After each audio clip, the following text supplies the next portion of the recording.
Oke pemirsa, kembali lagi di Hidup Sehat bersama Dr. Ekles. Nah, di segmen kali ini menarik banget karena kita akan membahas buah yang disukai sejuta umat, tapi kadang dibenci juga sejuta umat. Apa itu adalah buah durian? Kalau saya sih termasuk tim yang suka ya. Nah, saya nggak tahu nih narsum kita yang satu ini, karena kita akan bahas soal gizi, pasti ada Dr. Putri Sakti, spesialis gizi klinik. Apa kabar dokter? Baik dok. Sehat selalu ya? Sehat, alhamdulillah. Nah dokter, tim mana nih? Tim suka atau tim benci nih durian? Tim fans berat. Oh sama kita. Aduh. Nah pemirsa gimana nih? Komen di bawah ini. Oh salah dok. Nah ini kan buah durian apa ya, mempunyai karakteristik yang kuat. Ya kan, rasanya yang memang manis banget. Tapi menyengat banget. Jadi karakteristik ada yang orang suka banget, kayak kita ngefans banget ya. Betul. Tapi ada yang dari jarak 100 meter pun udah menghindar. Betul. Nih. Nah di samping itu kan ternyata ada buah durian tapi ada bijinya juga. Betul. Ya, ada mungkin sebagian masyarakat di daerah tertentu apa ya, ada racikan makanan soal biji durian ini.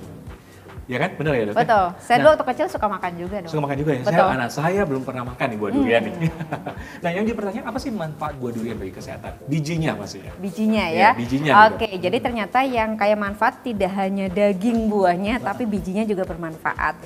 Salah satunya adalah dia mengandung karbohidrat dan juga serat dok.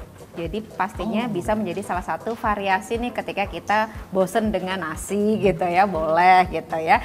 Kemudian juga ada kandungan-kandungan vitamin mineral yang bagus. Misalkan vitamin B9 asam folat, bisa mencegah ke arah anemia gitu ya.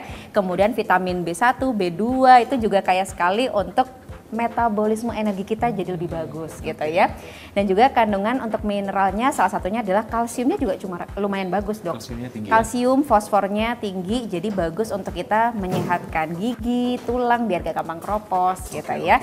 Dan juga pastinya ada antioksidannya gitu ya. Antioksidan pastinya untuk menekan radikal bebas yang bagus sekali untuk imunitas tubuh kita juga. Oke, ternyata banyak manfaatnya. Nggak kalah dengan dagingnya ya. Betul, betul. Ya? Berarti ada nggak kelebihan apa ya manfaatnya dari dagingnya? Ada yang ini mungkin kalsium tadi. Kalau serat kan sama kali ya antara daging sama bijinya ya. Gitu. Nah, ada nggak penyakit-penyakit tertentu dok yang apa ya dengan mengkonsumsi bijinya bermanfaat untuk penyakit itu dok? Ya, kalau untuk bermanfaat terhadap penyakitnya, baik lagi tadi ya dok ya, biasanya kandungan-kandungan dari vitamin mineralnya, misalkan kandungan magnesiumnya, itu bagus sekali untuk kontrol gula darah gitu ya, kontrol gula darah, untuk orang-orang yang sembelit dia memperlancar tuh dok, untuk pencernaannya, kemudian bagus juga dia mengandung juga misalkan tadi asam folat ke arah mencegah anemia gitu. Nah itu bagus untuk kita konsumsi juga gitu. Balik lagi karbohidratnya pun biasanya yang tipikalnya tidak mudah naikin gula darah ya. Jadi lumayan bisa lebih mengontrol kadar gula darah kita lebih bagus. Oke. Nah ini nih di depan kita kan sudah ada bijinya ya. Ini sudah direbus ya. Sudah dicuci baik dan sudah direbus. Ini bisa makan semua ya dok?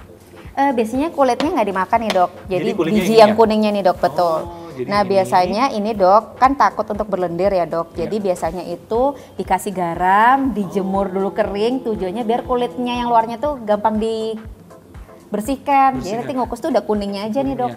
Berarti yang kuningnya ini yang ada kayak tadi ya manfaat-manfaatnya. Betul. Yang bisa kita konsumsi dari sana dok. Penasaran nih dok. Biasanya tambah garam dikit dok biar agak gurih.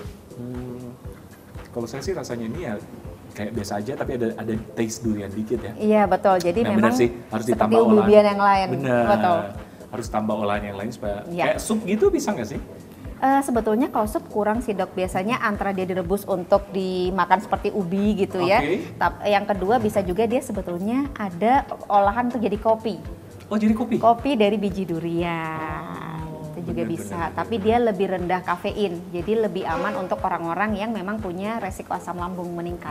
Betul. Setuju banget. Jadi memang selain buah, selain kulitnya, selain dagingnya, biji juga ada manfaatnya untuk kesehatan.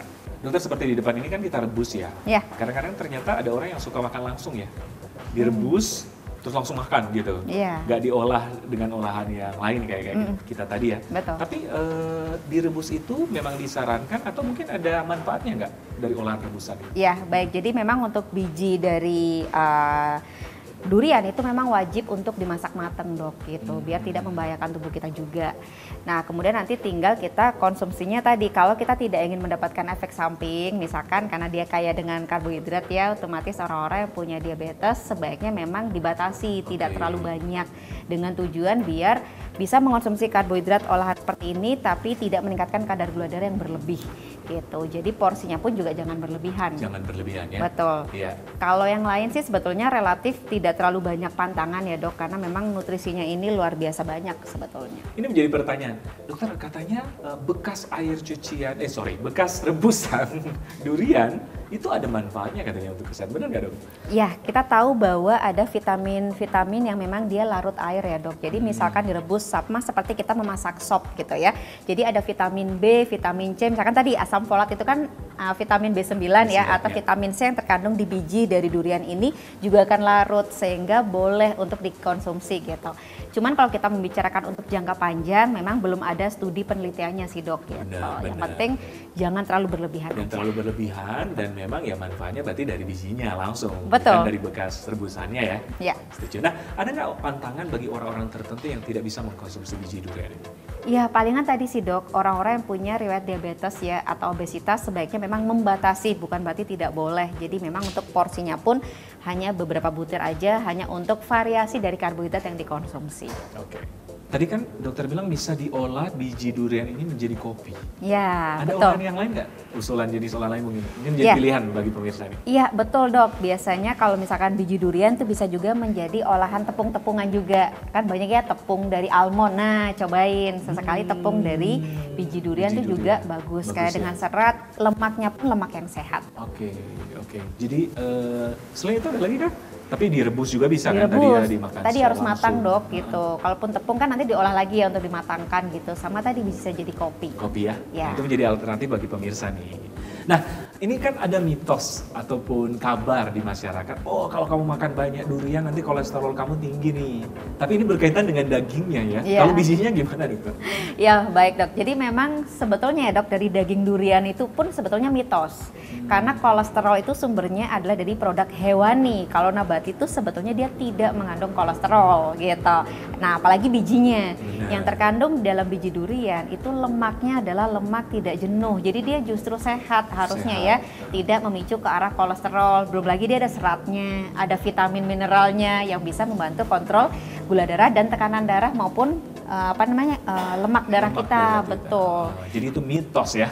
Mitos, kecuali dimasak dengan santan dan lain-lain, misalkan yang tinggi dengan lemak lainnya gitu bukan ya. Bukan duriannya, bukan bijinya, tapi plus-plus yang bikin ada lemaknya. Oh iya, ngomong-ngomong berapa sih biji konsumsi gitu, berapa buah gitu? Ya, nah ini kan kalau kita lihat agak gepeng-gepeng ya dok. Sebetulnya itu kalau kita membicarakan biji durian yang lokal itu kan lebih bulat-bulat dok. Ya? Betul, bisa 3-5 butir tergantung dia ini orang obesitas atau tidak. Iya, gitu. 3-5 butir aja ya. Kalau ini kan tipis ya dok, nah itu bisa lebih pasti. Bisa lebih ya? Dokter Putih terakhir nih, bagi pemirsa di rumah, tips bagaimana mengkonsumsi biji durian agar bermanfaat untuk kesehatan, malah jangan berlebih atau tidak membahayakan malah, jadi bermanfaat untuk kesehatan. Silakan dokter. Oke, tipsnya adalah yang pertama pastikan kita tidak memiliki riwayat penyakit tertentu yang berkaitan dengan biji durian, misalkan punya riwayat diabetes atau kencing manis.